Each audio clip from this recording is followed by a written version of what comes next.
welcome back to my channel. So this video is kind of exciting. It's going to be a cancer update video, and also it is September 1st, and the whole month of September is ovarian cancer awareness. I'm going to update you guys about my symptoms and how I found out that I had ovarian cancer. So let's just jump into this with the symptoms. So ovarian cancer is known as the silent killer. Because a lot of women who are diagnosed with ovarian cancers unfortunately are in the later stages. Ovarian cancer is extremely rare for women my age and younger. Usually ovarian cancer is found in women in their 40s, 50s, and up. So I was actually misdiagnosed a lot. So the symptoms I had, I was always like bloated and I couldn't poop. I was super constipated, and my period was irregular. Now, that wasn't as concerning to me as the whole I was constipated and I would throw up and my stomach would hurt, and that went on for, I want to say, a year. I went to the ER like 5 or 6 times, and every single time they're like, you're constipated, you're fine, go home. And they even did CT scans. Well, long story short, the reason they never really saw the cancer is because they never looked for it, because no doctor really is looking for cancer in somebody my age, especially ovarian cancer. So, and then a lot of people were asking, well, didn't you get pap smears and annuals and all that stuff? And yes, I did. That's the thing that people don't know. There is no test for ovarian cancer, which is crazy.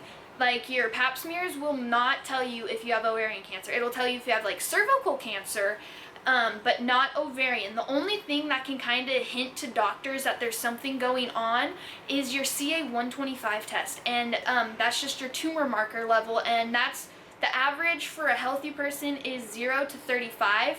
If you're out of that, then they can kind of know like, hey, something's up, we need to research this more.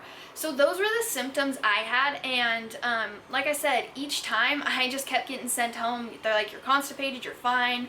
And every time I was not fine, I would throw up, I would be dehydrated, and I would be sick for like a week. And then in July, a bump appeared right above my pubic area, a nice little lump. I was laying in bed one day and I felt it. I was like, that's not right. And I thought maybe it was a cyst, because I've had those before. So I was like, if I don't get my period by the end of July, I'm gonna go get it checked. Well, a couple weeks later, I kept getting sharp pains in that area that would cripple me. So I was finally like, okay, I need to go see my OBGYN. I saw her and she thought it was either a torn abdomen, like tore abdomen muscles, or a cyst that may need to be surgically removed. She scheduled an ultrasound for me for the following week, but that weekend I got super sick and ended up in the ER again, and they're like, oh, you're fine, it's probably a non-cancerous tumor. So that Monday I called my OBGYN, was like, hey, I'm getting married in 36 days, if I need surgery, can we get it done like in a week? Literally, I had surgery that night. They opened me up in my belly button just to put like a microscope down to see, like a camera, and they couldn't even like get very far in, and they saw the cancer. So that's how I was diagnosed. Basically, I was diagnosed because they thought it was something else. They opened me up, found out I had cancer. At the time, it was stage 3.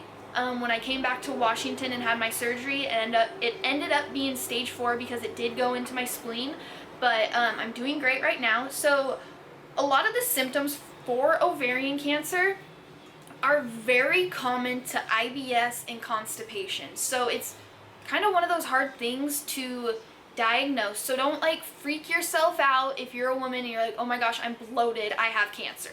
No, do not do that, and stay away from Google. Like, do not go to Google and type in ovarian cancer symptoms, I'm bloated. Then it's going to tell you you're going to die in 10 seconds. Because that's what Google does. But, so a lot of the symptoms are constipation, bloatedness, missed periods, fatigued, pain, abdominal pain, throwing up. Those are just some of them. I will leave all the symptoms in the description box down below, but it definitely is Ovarian Cancer Awareness Month, so I wanted all you females out there, and even males, like, just go get yourself checked, like, you know, every 6 months or whatever. If something feels off in your body, tell your doctors. Go see a doctor, and if they're like, no, you're fine, and you still feel like something's not right, Go get a second opinion. At the end of the day, you know your body better than the doctors do. So just tell your doctors, like, hey, something's up, I know it is, and get checked. So that's kind of like my little brief story on how I was diagnosed, how I found out I had cancer. I'll definitely do another like longer video that will be more in depth about like my symptoms and how I found out, if that's something you guys want to see. So if it is, give this video a thumbs up. But I have some very, very exciting news for you guys and for me.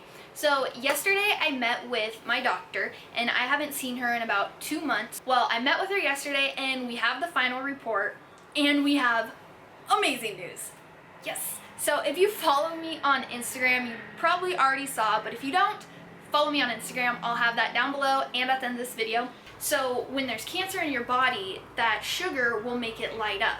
Well, there was no light up on my liver, none on my lymph nodes, and none anywhere else. You guys, there's no freaking cancer that they could see on the PET scan. So that's super good news. However, we are not out of the clear yet, but we are so close. The lymph nodes are still a little inflamed, but they're not sure if it's because there is cancer there or if it's just inflamed from chemo.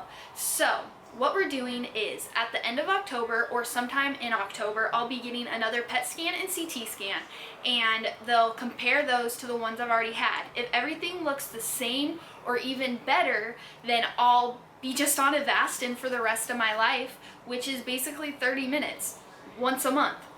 Wow, okay, that's fine with me. And then we got the CA-125 blood marker, tumor marker levels back, and before my big surgery and all my tumor removals last Halloween, my tumor marker level was 640. You guys, it's down to 9. To freaking 9. The average for a healthy person is 0 to 35 or 32. And they even said, like, they're very unsure with my type of cancer if my levels would ever go below 10. You guys, I'm at 9. 9! I'm in single digits. Like, mind blown. Like, God is so good.